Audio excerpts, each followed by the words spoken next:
Hello, listeners, and greetings from Pop Culture Fuck, Marry, Kill. Now, for our 37 listeners, you know that we normally just cut to the chase and get to the fucking marrying and killing. This week, we thought we'd start the show with a little segment that's new that we're calling fucking follow-ups. Yeah. So we talk a lot in every episode. We love doing that. Gab, yada, yada, yada. But sometimes after an episode, we might finish watching a thing that we talked about. Something might happen out in the ether around said thing that may or may not change our opinion, or we just want to touch base on that thing. Shit happens. So we want to use this time to talk about that thing, if something like that did happen, if we talked about that in one of our last episodes. So, Kristen, based on our huge catalog, our back catalog of episodes 1 and 2, one of which was a all-time theme episode, do you have any fucking follow-ups? I actually do from our all-time Halloween episode. Let's hear it. So one of the things that when we had our little quick honorable mentions at the end of the Fuck, Marry, Kills, my last one kind of threw you for a loop a little bit. I said that I would fuck Castle Rock. The show I was on like so Hulu, surprised by that. right?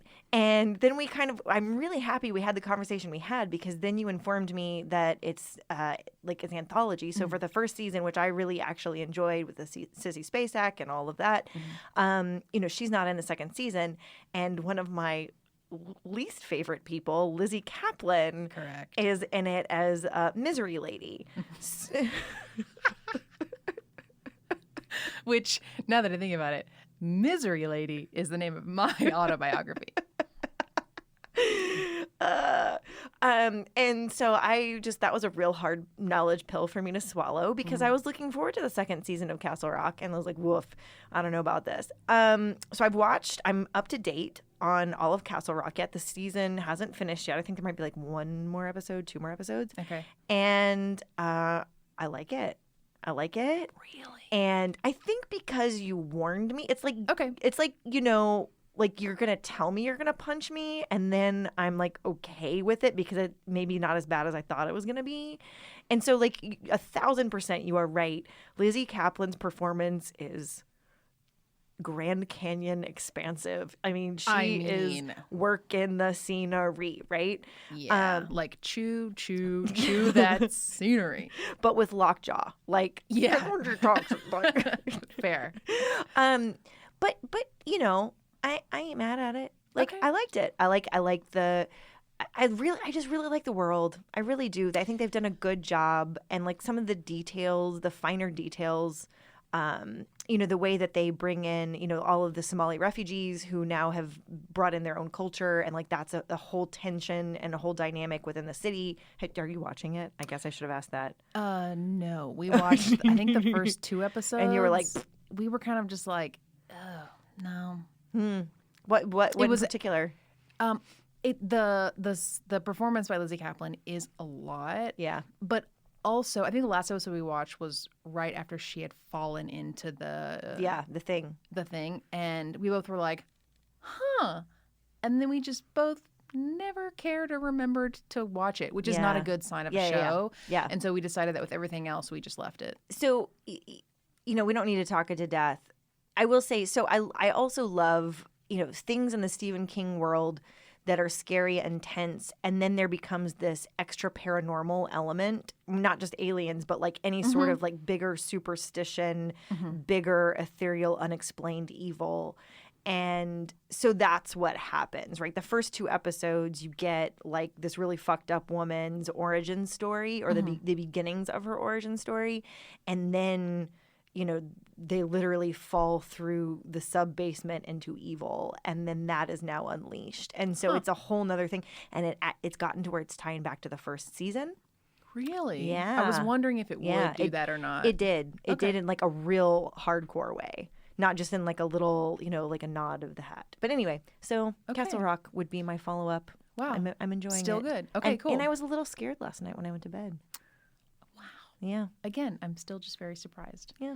Good follow-up. I just have a quick one, which is that in our Halloween episode, we talked about celebrity costume culture. One part of that was you brought up Heidi Klum's sort of annual foray into amazing costumes. But then we didn't actually get to talk about what her costume was this year because it hadn't happened yet. We didn't. So part of my follow-up is, did you see her costume this year, and what are your thoughts on it? Because I have thoughts. And then the second part of my follow-up is I had also talked about bad celebrity costumes and just how stupid they can be. And usually on that list are some of the Kardashians, all of the Kardashian Jenners in some form or fashion. Except this year, one of the best, if not the best, costume from a celebrity, in my opinion, and I hate to admit this, was Kim Kardashian as Elle Woods. Oh, I didn't see that. She recreated the entire Harvard entrance application video. No, I didn't see it. I saw a title for it. That really actually annoys me because at some point in my life, I wanted to audition for something and just make it that video. And that's killed. Basically, I can't do that now. Yeah. She did a really good job. And again, I hate admitting that. Yeah. But she did a good job. Yeah. It's kind of like when Iggy Azalea dressed up like white chicks. Yeah. It's okay, that's funny. Exactly. It was funny and good, and she did a good job. But Heidi Klum's costume this year... I saw it, and I thought it was amazing. I don't remember what it is, It was some sort of weird, alien... Oh, yeah, there's that thing with the boobs, with the tubes in them. With the tubes and her... Yeah. It's very hard to describe, so... 37 listeners, if you could Google it yourself, that'd be great. I won't say that it's one of my favorites, but I will say, again, it totally lives up to the, highly intricate, surprising, what the fuckery that she's used to. And, I applaud her again. Yeah, that was in the category of the what the fuck.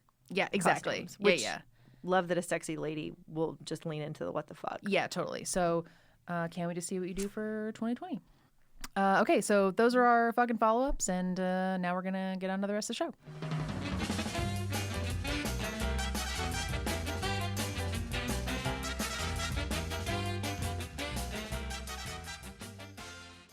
Welcome to Pop Culture Fuck, Marry, Kill.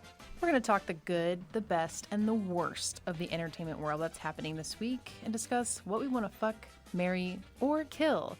Now, we're not fucking, marrying, or killing any people because we're classy dames, but the stuff that we're loving and hating this week that we consume way too much of. We're your hosts. I'm Kristen Gunn. I'm Brandi McCormick, and this is Pop Culture Fuck, Marry, Kill.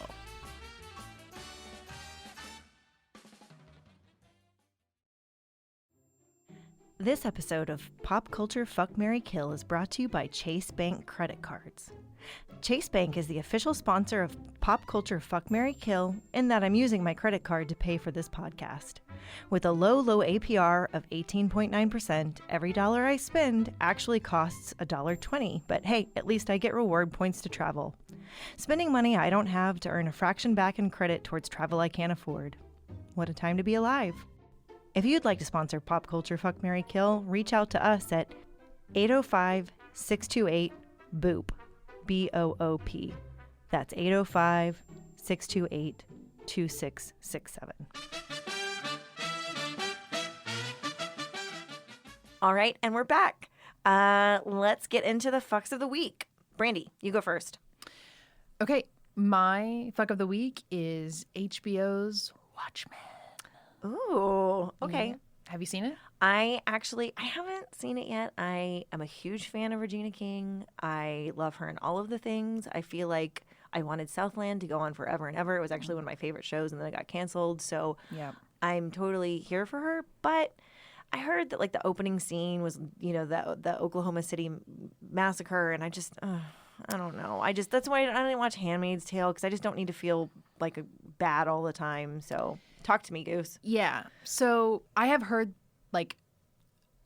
similar feedback that's oh, it's got all this racial tension in it, and I don't really need that, or is it too depressing, and that opening scene, and here's what I'll say, and this is why it is my fuck.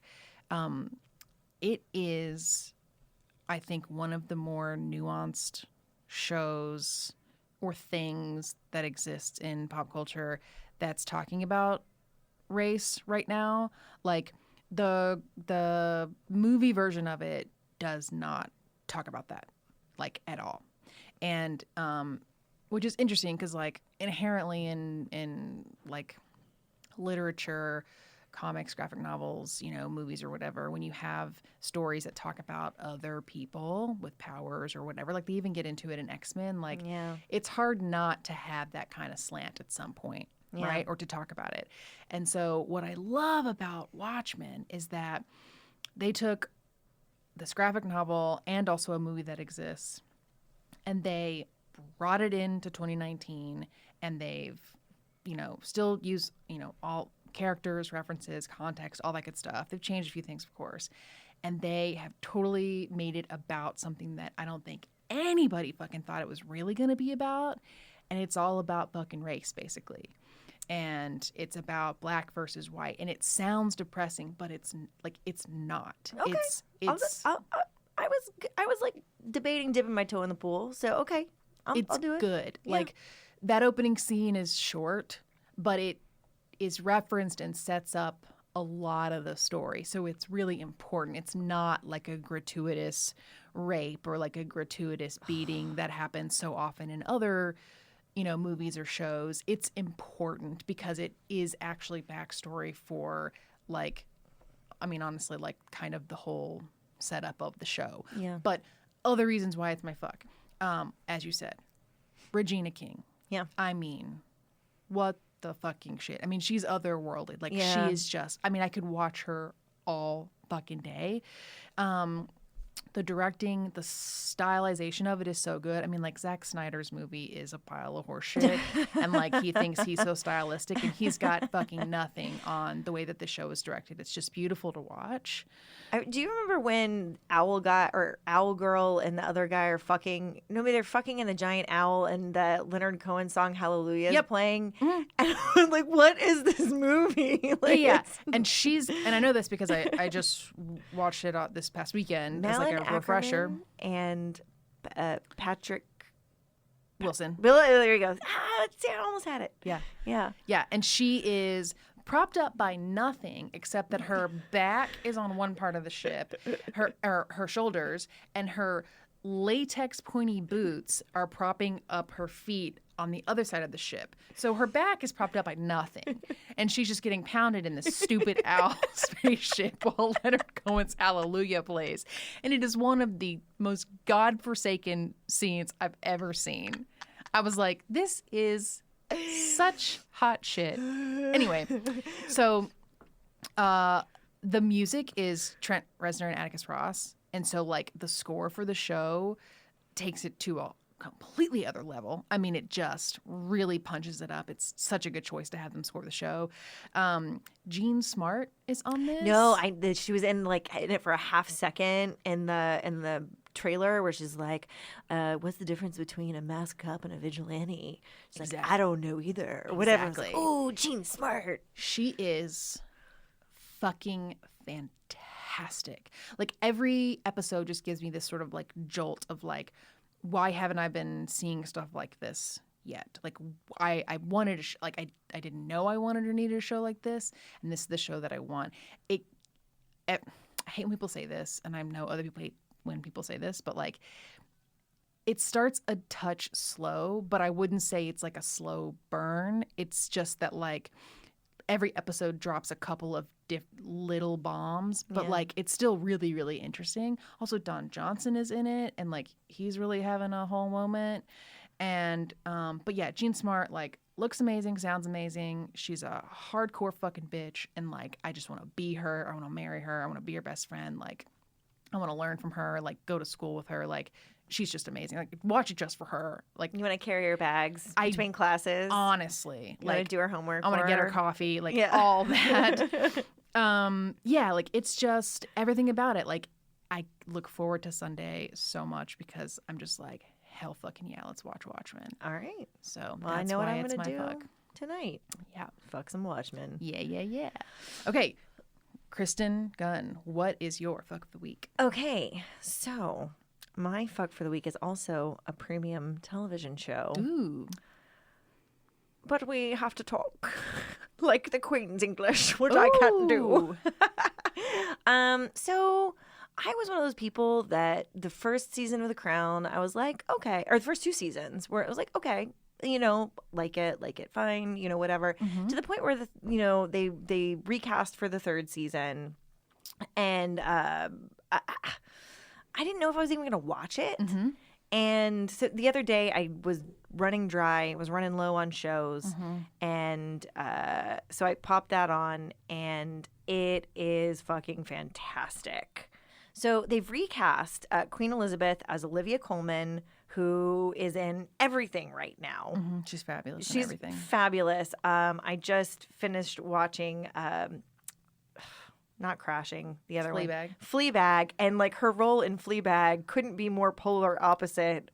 She, plays this like cunty artist that is the stepmother to the protagonist. It's amazing. She has a diploma in passive aggressiveness. Yes. Amazing. And it's just a flawless performance. And then you see like the 180-degree opposite in this stoic, reserved woman, and like she can say everything with her eyes. Yes. And if that weren't amazing enough, then you have, as Queen Elizabeth's sister, Helena Bonham Carter, who I was like, that is a bad casting. Like before I watched it, I was like, that is a bad casting choice.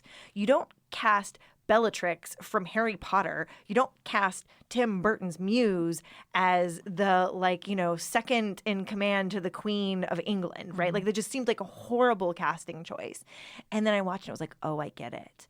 Like, you have a master class of these 2 actresses who are portraying very well-drawn different women interacting with each other. And that is so rare in any media at all ever. And it is amazing, and I love it. That is such an interesting take because I was enamored by the first 2 seasons.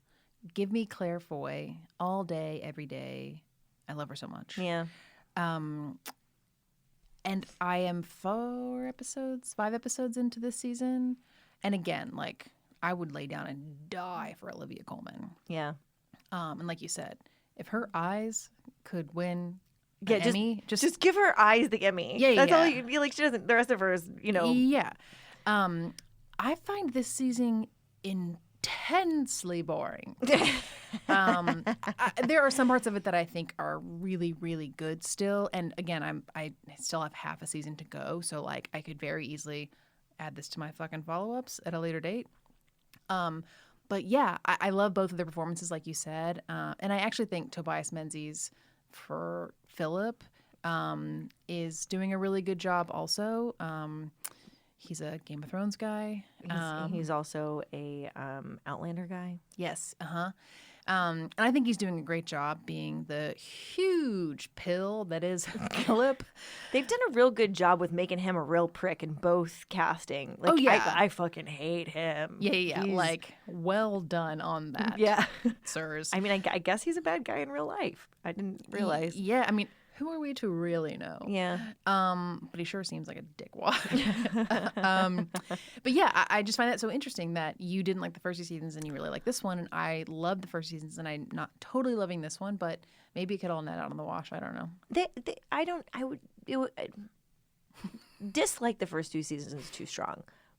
Thought they were fine. I thought they were fine. Yeah, which is probably how I'll net out with this one is that I think it's fine. Yeah. I was listening to another podcast in which they were talking about more details for the 4th season. So they did the casting. So like seasons 1 and 2 were that set, seasons 3 and 4 were this set, and they've already announced part of the casting for season 5. If it's Helen Mirren, I'm gonna jump off a fucking bridge. No. She needs to stop playing queens. No. The only person they've announced so far is the Queen, and it's going to be Imelda Staunton.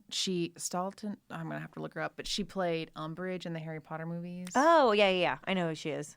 Yeah, Imelda Staunton. Okay, that's good. And I was like, I see that. That's good. And I feel you. Yeah. Yeah, anyway, I think I'm going to net out like, this is good. The 4th season is supposed to be The Diana season. I think that's when Charles meets Diana and they start courting and maybe also get married at some point. I think they were saying that's going to be like the juicy part. Apparently this season is like the years that it takes place in is like in real life, like nothing really was happening. Right. So they've got to make it about the They kind of got sisters. to get to the real juicy parts, which is going to be in the next season. So really looking forward to that. But All right. good choice. Also, like, I mean, I could just like look at every episode all day long. It's just so fucking gorgeous. Yeah. I can't even stand it. I all the time I'm like, how much did this cost? I know. Where are they actually shooting this? Right. That is exactly It's what like- I wonder. It's like this isn't in Buckingham Palace. So where are they actually shooting this? I wonder that constantly. It is actually like an all-consuming thought when I'm watching those like episodes. just people walk like ultra wide shots of people walking up staircases that are like 300 feet high, seemingly. Like, it's not green screen. That's a real place. Yeah, I'm sure we could probably Google it, but I also wonder that. Yeah. Budget for that show must be crazy. right. Okay, cool. That's Good good. fucks. Yeah. Okay, now we're on to the kinder Marys of the Week. Kristen Gunn, hit me. I'm so excited to tell you about my Mary this week. I'm really excited about this Mary. So we just got married right before the pod, actually. Oh, I was hoping big news. this would be like, I had a feeling there was something special here. Okay. And so I took time out of my day to go watch a day movie, hoping that it would pay off to be my Mary, and it did not disappoint. Okay. I want to marry the movie Knives Out. That's so interesting because that is also my Mary this week. No, stop it. What? Yeah, bitch. Okay, just so you know, in like the slice of Brandy's life, she just got back from her honeymoon. Like, how did you even have time? Yeah, so Cody and I have seen a shit ton of movies in the last, 2 weeks. So we got back right before Thanksgiving, and then like we worked a couple of days, and then we had Thanksgiving. But like the weekend after Thanksgiving and the weekend right after we got back from our honeymoon, right before Thanksgiving, we've seen like 10 movies. Yeah, I forget. Like when you don't have kids, you can go see movies. Yeah. Yeah, But we okay. saw Knives Out on Friday. Well, I'm curious if this is your take on it. It's the modern Clue. I do think that, but I think it's a little different. No, it's different. Yeah. That's why it's like the modern Clue, right? It's not the the quippy zingers and the puns and the It's not it's like zany. It's none of that, right? It's the modern, like it's still super fucking funny. Yeah. And like there also because it was the middle of the day, and there was a lot of people there. There's maybe like 50 people in the Our theater. matinee was full. Well, this is like a weekday, so like I was actually surprised how many people were there on like a Tuesday, whatever. And like for the first 5 minutes, like all the funny stuff that's happening, I'm like laughing my ass off, and nobody else in the theater is laughing. And they got there. I think maybe like my joy like was infectious. It's like, it's okay, we can laugh at this, right? Like the opening, or one of the opening scenes, this isn't giving anything away. So, one of the troubled caretakers of the person that's murdered is sitting like very forlorn in her kitchen while her sister's watching like the end of a CSI episode or something. And it's like they're describing this gruesome murder on the CSI show. And the girl's just sitting there looking sad. And I am just dying laughing. And like it is just like crickets in the rest of the movie theater. Weird. But people got there. I was hoping this would be this good, and then Me too. It was this good, and Yes. I want Rainn Wilson to write and direct everything. Like this movie to me. Ryan Johnson is his name. Oh, I thought it was Rainn Wilson. Oh, His name's Ryan Johnson. so he did Brick. Yeah. Oh, I thought it was Rainn Wilson. I thought it was No. Dwight from The Office. No. That fuck couldn't put this together if he tried. Well, okay, we're keeping this in. I'm not cutting this part out because this is hilarious. This whole time I'd been thinking You thought it was Dwight? I thought it was Rainn Wilson, and I was like, no, dog. I was like, that man is talented. Good for him. He is the next Ron Howard. You didn't think like, where's he been hiding this whole time? I mean, Ron Howard had to start somewhere. He was Opie, and then he was Goober on Happy Days, and then everybody's got to start making movies somewhere. Sure. Don't you pick on Rainn Wilson. I'll give you that. He did a great job in this movie, Brandi. Yeah, but this is Rian Johnson. Brick, Last Jedi. Yeah, okay. yeah. Mm-hmm. Well, I mean, Last Jedi notwithstanding, but like Brick, and there's something else that he did that also I think is like a masterclass and amazing. He's done Looper. Looper, that's it. Yeah. Yep. Yeah. Okay. He also did The Brothers Bloom, which wasn't as good, but Looper and Brick I find, and I know you're not a big Star Wars person, but like I think The Last Jedi is a pretty good Star Wars movie. Most people agree, but most people agree. I'm just saying. Way to be Olivia Colman in Fleabag, Brandi. I'm just saying. I think I was a Rogue One fan more than of all the modern ones. That's a good one. That's the one for me. Yeah, that's a good one. What did you like about Knives Out? God, what didn't I like? So I think you and I are the same, which is that like if I could live inside of a murder mystery, like a Clue or something I fucking would. Yeah. Like all day, like all the Agatha Christie clips that they were playing beforehand, I was just like huge eyes, just like give me. I mean, I was just like mainlining that shit. Yeah. I loved the wardrobe. I loved the set. I mean, I could just straight into my veins. Everything about the universe, I was like, this is so fucking pitch perfect to a T. It was like he had been working on it for 20 years to get it this perfect, which is, you could see it. It just was seeped out of every part of the movie, which I loved. I think it is single-handedly the best use of Chris Evans probably in his career. Also, like, I'm so conflicted because he's a douche in the movie, but like I've never wanted to bone him so hard. Like, and maybe that's really like I need to go talk to a therapist about that, but like America's Ass, whatever. Like, this was like, oh my God. Like, but it's like, cable knit sweaters. Oh, yeah, yeah. And, like, also I love that in real life he is a very kind, like, super activist nice guy. person. And he plays, like, the biggest racist douche. Yeah. Like, it's... But I think it goes... I'm not an anti... superhero movie person. I do think that we are way, way, way too saturated with them. We're over the event horizon. Yeah. But, like, he's been... Captain America for like a decade, maybe longer. Wasn't he like the Flaming Man or? Oh, I don't know. He was in Torch or something. Yeah, he was in the Fantastic Four. Oh yeah. And so like I bet this was fucking fun for him, and you could tell it was just oozing out of every pore what it was like to not have to be a fucking superhero wearing a mask and a suit. Yeah. And it's also like, wow, like other writers and directors, like you should fucking take note. Like this is what this guy is capable of. But also not just him, like every fucking performance I just thought was an absolute tour de force. Ana de Armas as Marta, like... Oh, has she been in anything before? She has been in a couple of things. She's the protagonist in the movie, essentially. She is, basically. She's the one that we follow as the audience. Yes, she is basically the audience surrogate. She's like the one person who's like not a family member, who's a main character. She plays the main patriarch's nurse in the movie. Her performance... out fucking standing. Yeah. I want her to be in more things, and surely she will after this. Could not get enough of her. Again, Don Johnson, like... Yeah, I was going to say that. Don Johnson, I was like, where has he been? And he's looking fantastic. He is looking great. I thought the same thing. Like, he's aging very well. Yeah. And he's having a real moment. We were talking about this at work, and I'll credit copyright on my team. He's having a real Don Jonassance right now. Wait, say that again. I laughed over you. A Don Jonassance? A Don Jonassance, if you will. So good for Don.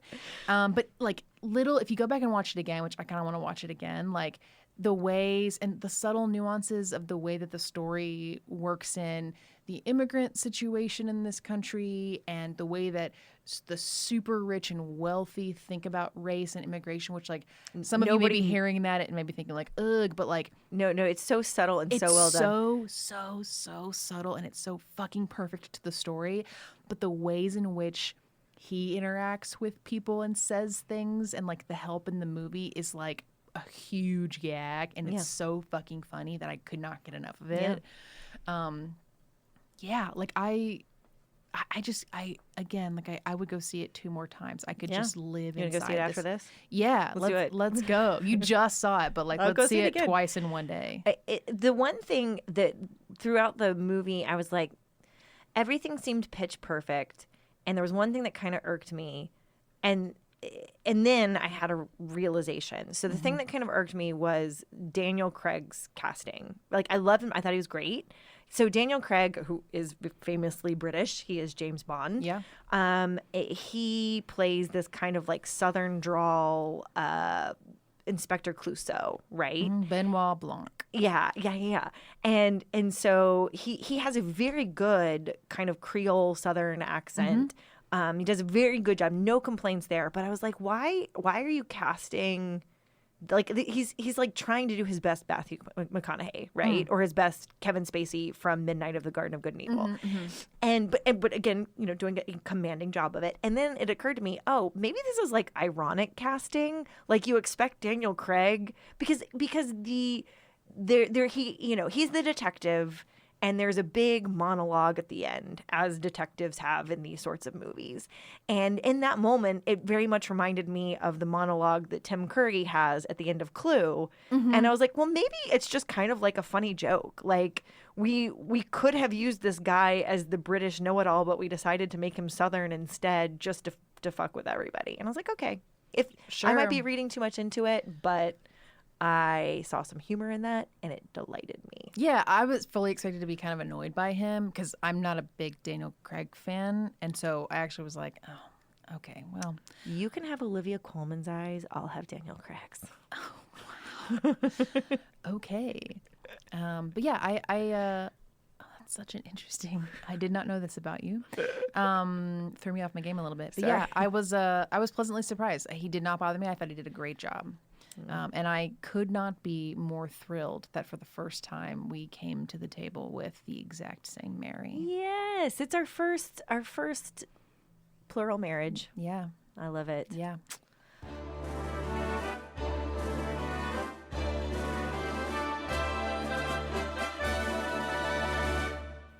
Okay, so now it is time for the dreaded kills.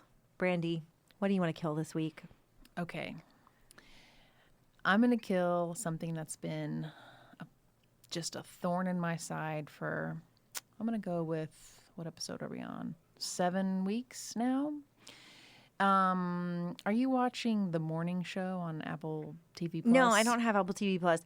I watched like the preview for it, and I was like, this looks like trash. They spent like, what is it, like $100 million or something on like utter trash.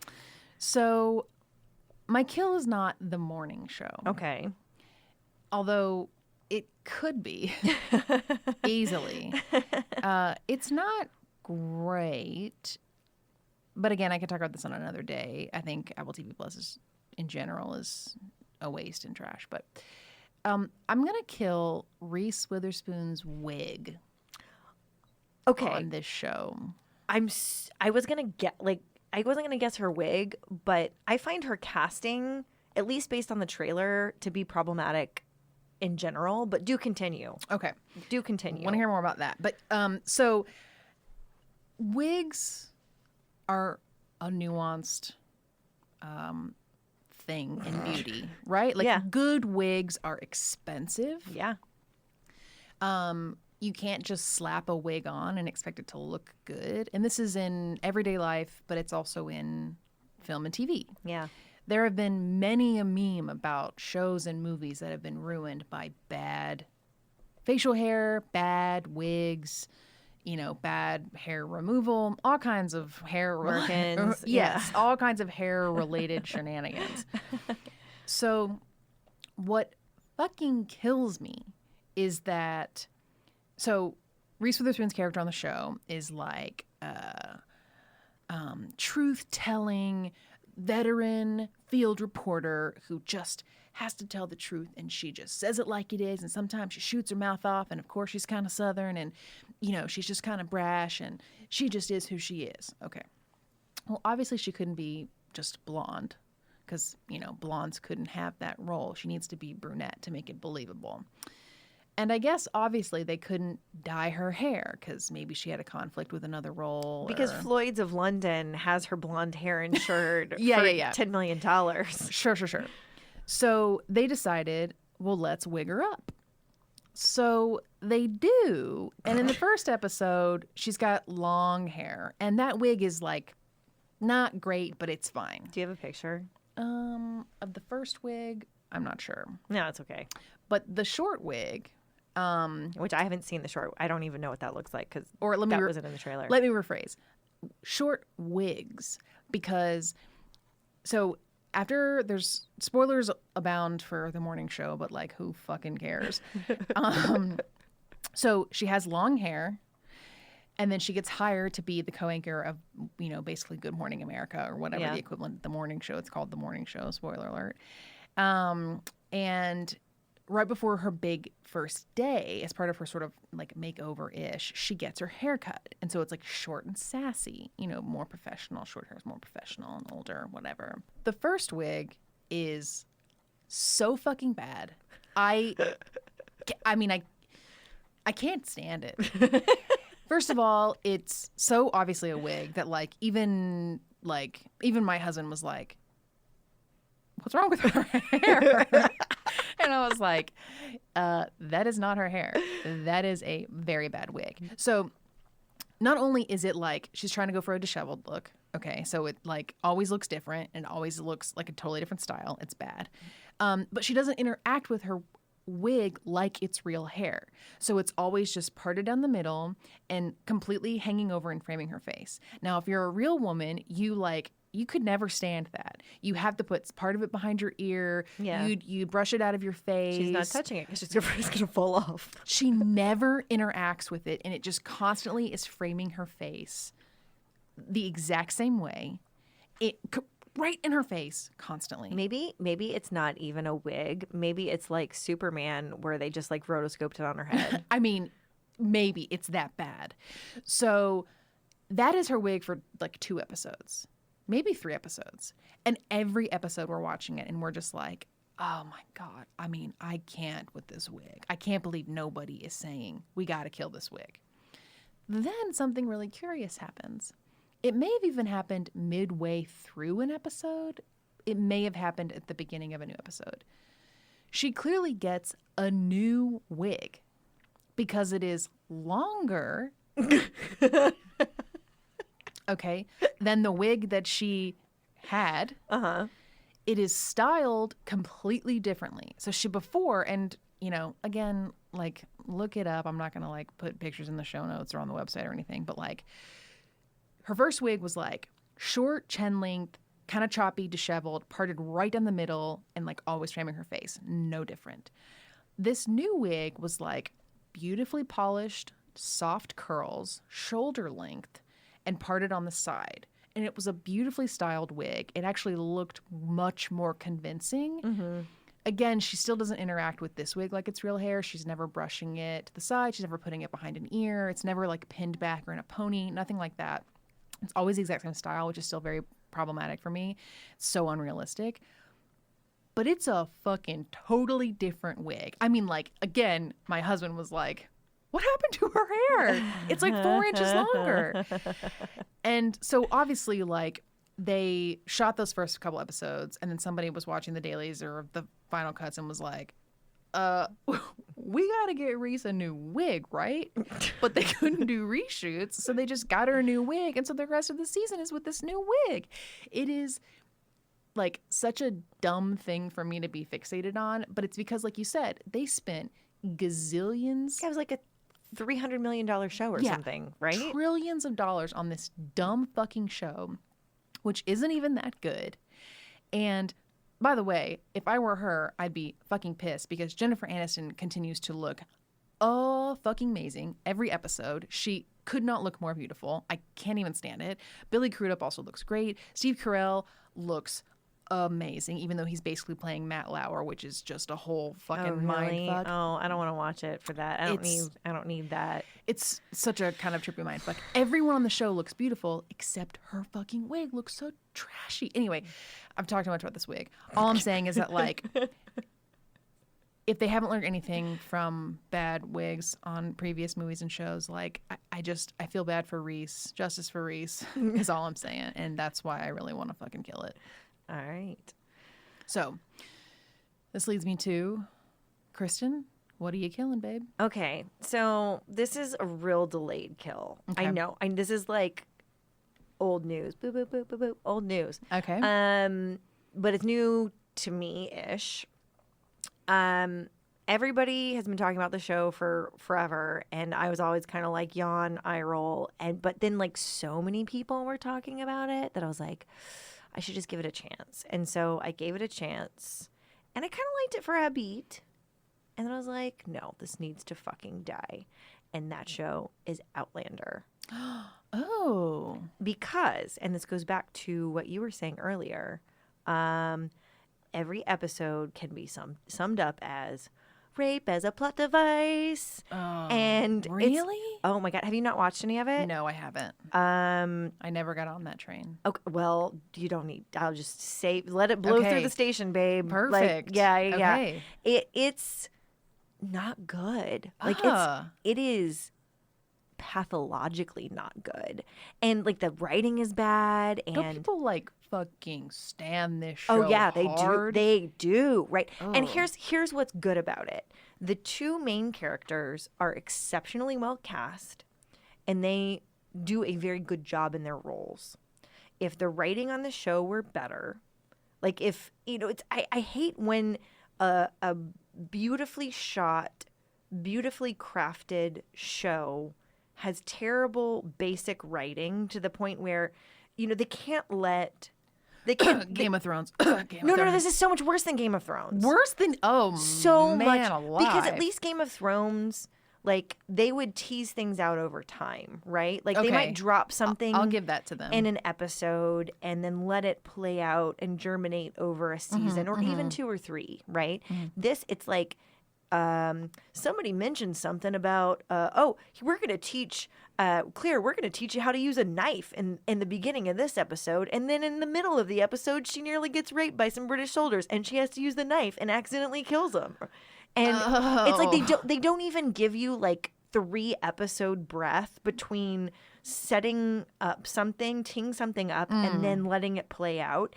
And literally every episode is a lather, rinse, repeat of Claire Fraser, who's the main character of the show. She's a strong, independent woman who's been pulled back through time to, yada, yada. Yeah. And so, like, she's always got to assert her independence and be strong and independent, but makes the stupidest fucking decisions and then gets into trouble. And then Jamie's got to come and save her. And so she nearly gets murdered or nearly gets raped in every fucking episode. And it's like, this woman would be so fucked up in real life.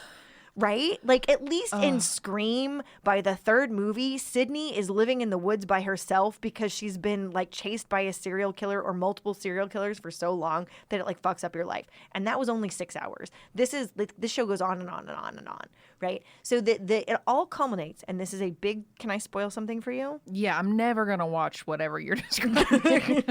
So huge spoiler alert. Fast forward like 3 minutes if you don't want to learn what happens at the end of the first season of Outlander. So this whole thing has been building. This big romance between Claire and Jamie, and like they do a good job. I love their love. Like, it is actually really good, and they do a great job. So there is that. The final episode, Jamie sacrifices himself to save Claire yet again, except this time he actually has to. And so he becomes the sex slave of Tobias Menzies, the guy from... currently playing Philip in The Crown. Right. Back to our fucks.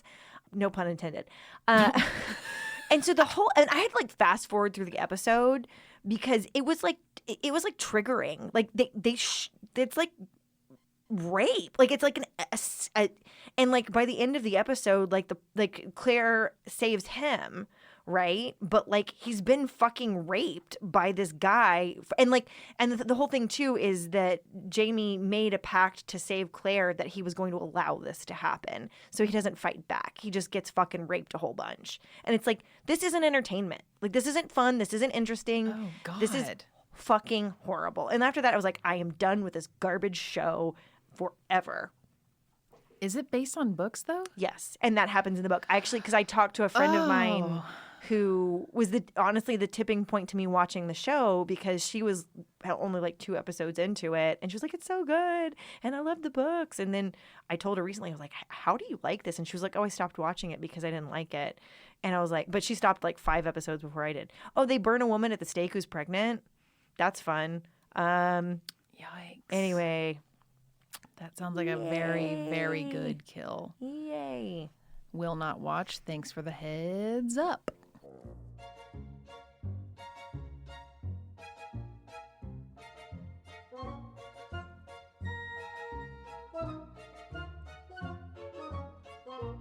All right, Brandi.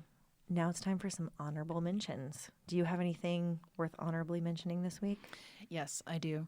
I have one more thing that I want to kill, and that is Noelle, the Christmas movie starring Anna Kendrick and Bill Hader on Disney Plus. So I'll say this: Disney Plus is amazing. Highly recommend. Absolutely worth the $6.99 a month. It's the best streaming service so far. Definitely going to beat all the other ones. I will say I was feeling in a jolly mood, wanted to watch a Christmas movie that I hadn't seen before. There was Noelle. So I put it on while I was writing thank you notes from the wedding. And that is some hot, steaming horse shit. It is horrible. It's interesting because I like most of what Bill Hader touches. Yeah, I am thinking that he got a... Also, just spoiler alert, he's like barely fucking in that movie. Oh, I hate that. It is a Anna Kendrick joint, Ugh. 100%. And her character is like hella fucking annoying. But like, it's got this weird outdated story of like, well, he's the son, so he's going to become Santa because girls can't be Santa, even though she's the one who has all of the gifts and they're manifesting and everyone's ignoring them. And he doesn't want to be Santa, so he runs off and disappears and she has to go and save her brother. And then at the end, it's like, well, actually, I think my sister can be Santa. Girls can be Santa, right? It's fucking trash city, and I hate it, and I'm so mad that they both did it. Shirley MacLaine is in it. I'm just so fucking mad that it exists, and I'm mad that I got cheated into watching it, and they both clearly got a huge fat paycheck to do it, which is like, cool, you do you, but like, god damn it, I want to kill that movie. Is she wearing a wig? No, that... Oh, no, yeah, she's wearing extensions. Oh, okay. Yeah. All right. Well, if you can tell, then they're not good. Yeah, well, you can't really tell because she's wearing a hat most of the time, but her hair's like past her ass. What? Yeah. That's weird. Well, she's like, you know, oh, right, because she's like magical Santa. So it's like, yeah, daughter. Cool. Yeah. I have one honorable mention. Okay. It is also a kill. Great. And it's not something I've even watched, but you actually reminded me of it, and I was like, God, this looks like hot garbage. And then the reviews have all been terrible as well. That is the Emily Dickinson bio reboot on Disney Plus as well. Or no, it's Apple TV. Yeah. Apple TV. Mm-hmm. Starring Haley Steinfeld. Like it looks like a lesser version of the Marie Antoinette movie by Sofia Coppola. It's like, oh, we can take this historical figure and make her funky. Yes, exactly. Or like the rapping at the end of the Zorro movie and the Simpsons cartoon. Like it's just all that. I'm like, no, please stop. Yeah.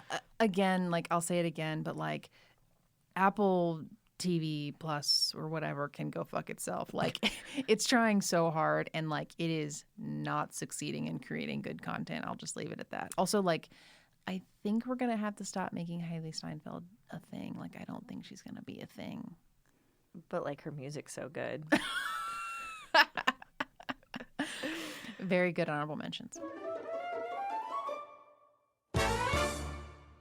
Did we miss your favorite fuck, marry, or kill this week?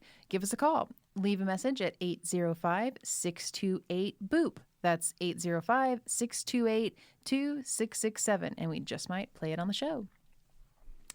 All right. That is not the end of our podcast. We have one more segment that if you are not one of our 38 OG listeners and you are like, what is this new segment you're talking about that's not pop culture fuck, marry, kill? Well, we have a game called Three-Eyed Maven, where we have Brandi, who is the goddess of all pop culture knowledge, guess a random pop culture thing that we ask someone else for. And I think it has to come from someone else because Brandi and I have known each other for so long that, we're kind of on the same brain wavelength. And so me coming up with something random isn't truly random. Mm-hmm. So we're going to go to that random person now.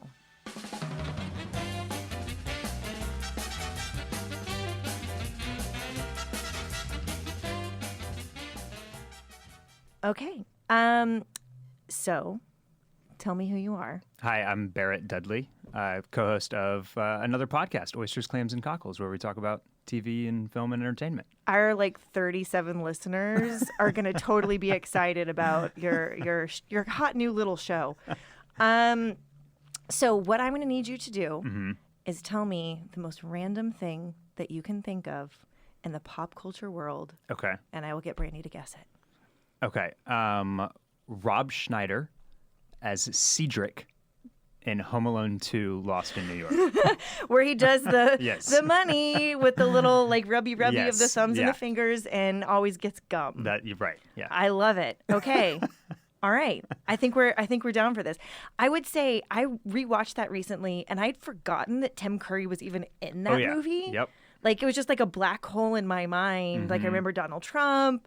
You remember all the little bit characters, but I was like, oh, wow. There's I saw a lot of debate today on Twitter about whether it's a yearly debate. Is Home Alone 2, are they Christmas movies or are they not? I'm firmly in the camp that they are Christmas movies. I mean, they're who would say they're not? Because they could work outside of a Christmas context, basically. Got it. But that's Christmas is a character in both films, basically. Yeah. So. No, and I'm here to say too, with young kids, those movies stand up so well. Oh, they're still so good. Those are the new classics, yeah, right? Absolutely. All right, Rob Schneider. And what was his name? His name is Cedric, the bellboy. Cedric the bellboy. Okay, cool. All right, thank you so much. Hope she gets it.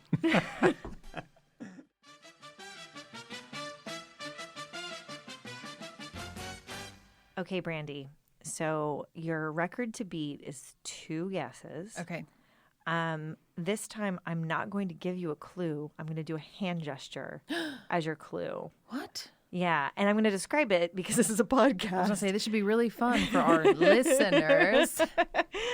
Okay, so you ready for the hand gesture? A lot of pressure. Okay, let's do it.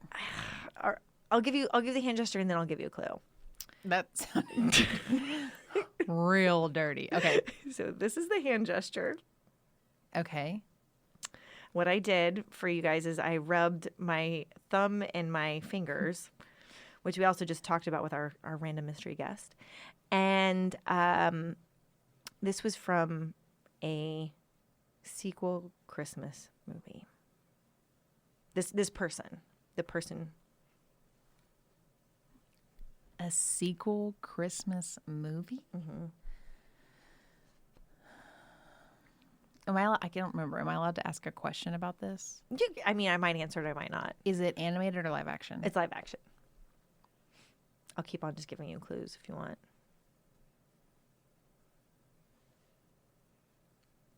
Is it Home Alone 2? It is. Yes. And do you remember who does this? Is it Donald Trump? No, but that's a good guess. Okay, I couldn't remember if it was that scene or not. Who does that? Okay, hang on. Let me think. Home Alone 2, Lost in New York. Mm-hmm. I don't want to give you another clue, but I want to give you another clue. I am totally going to botch this. It has been forever since you've seen it. Years. So your second clue. I feel like it would be okay. Yeah, give me another clue. Well, what? Well, I don't want to blow a guess. Okay, fair. So this person also plays the fucking worst characters in Adam Sandler movies.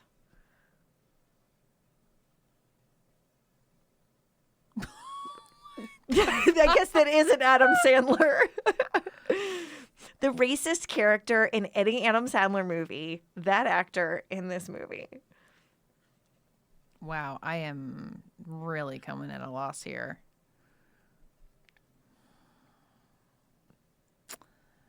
Dang.